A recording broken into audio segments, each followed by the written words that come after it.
So you have this hormone in your body called relaxin when you're pregnant, which, its main job is to make your pelvis, I just have Oh, look at pelvises she's going got around. she's just carrying a pelvis with her. I never leave home without it.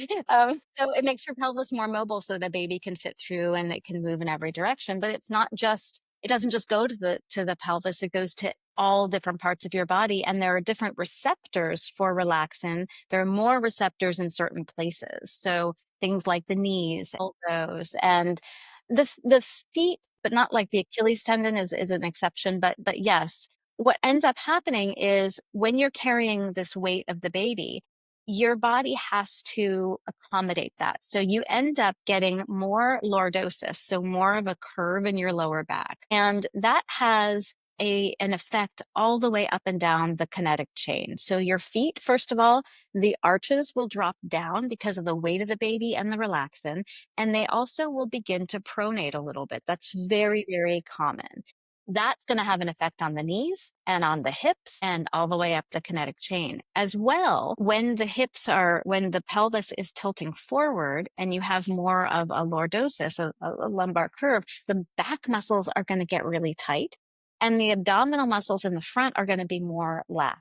So you end up getting a separation of your abdominal muscles more because all of the pressure every time you breathe is moving forward and pushing against that area. You also have the front of the pelvic floor a lot of times is going to get more pressure on it, leading to things like urinary incontinence. Then those muscles getting weaker because they're having to hold everything up. You also are going to have your ribs will end up flaring forward. Mhm. Muscles in the back of the ribs are going to get tighter. The front of the ribs are going to get more lax. That leads to more separation of the abdominal muscles on the top.